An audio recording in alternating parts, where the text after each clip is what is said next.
sejahtera untuk kita semua. Mari kita tunduk kepala dan kita berdoa.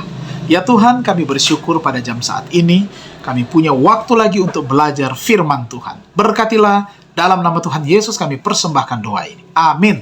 Nah, perenungan firman Tuhan kita berjudul Pengantara Allah dan Manusia.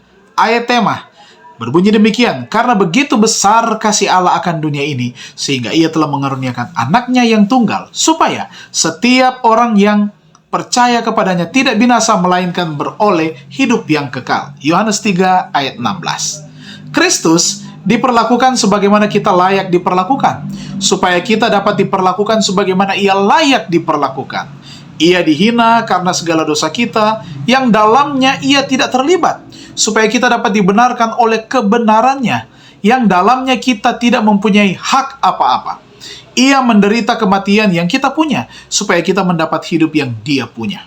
Oleh segala bilur-bilurnya, kita menjadi sembuh. Oleh kehidupan dan kematiannya, Kristus telah memperoleh jauh melebihi pemulihan dari kebinasaan yang terjadi oleh dosa. Adalah maksud setan untuk mengadakan perpisahan yang kekal antara Allah dan juga manusia. Akan tetapi dalam Kristus kita dihubungkan lebih rapat lagi dengan Allah daripada sekiranya kita tidak pernah berdosa.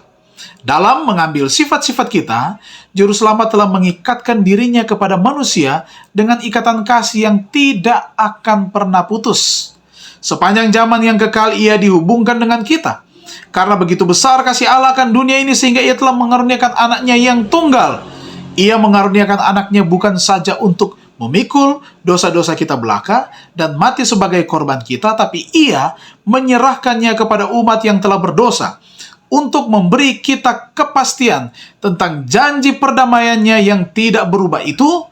Allah mengaruniakan anaknya yang tunggal itu untuk menjadi anggota keluarga umat manusia, untuk selama-lamanya memiliki sifat kemanusiaannya. Nah, inilah ikrar yang menunjukkan bahwa Allah pasti akan menepati akan janjinya. Seorang anak lahir untuk kita, seorang putra telah diberikan untuk kita. Lambang pemerintahan ada di atas bahunya. Allah telah memakai sifat kemanusiaan dalam diri anaknya dan telah membawa sifat itu ke langit yang tertinggi. Anak manusia itulah yang juga turut bersemayam di tata alam semesta. Anak manusia itulah yang namanya disebut penasihat ajaib, karena dia adalah Allah yang perkasa, Bapa yang kekal, Raja damai. Aku ada, itulah pengantara antara Allah dan manusia, yang meletakkan tangannya atas keduanya. Ia yang saleh, tanpa salah, dan tanpa noda, yang terpisah dari orang-orang berdosa. Itulah sebabnya ia tidak malu menyebut mereka saudara.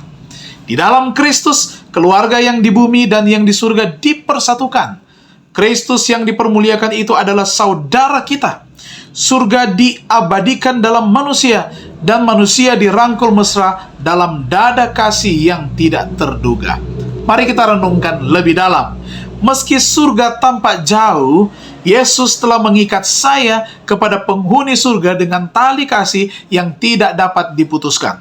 Apakah hal pertama yang akan saya lakukan ketika saya bertemu dengan keluarga surgawi saya? Bersyukur kepada Tuhan untuk pengantara Allah dan manusia di dalam Yesus Kristus, sehingga kita boleh dapat diperdamaikan dan diselamatkan. Mari kita berdoa. Ya Tuhan, kami bersyukur dan berterima kasih untuk anugerah keselamatan yang kami dapatkan.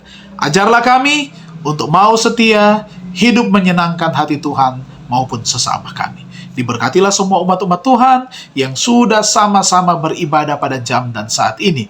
Berkat sorga mengalir dalam kehidupan kami. Kami dikuatkan, kami dimenangkan, kami dihiburkan, kami disembuhkan dari sakit penyakit kami. Dalam nama Tuhan Yesus kami persembahkan doa ini. Amin. Tuhan memberkati kita semua.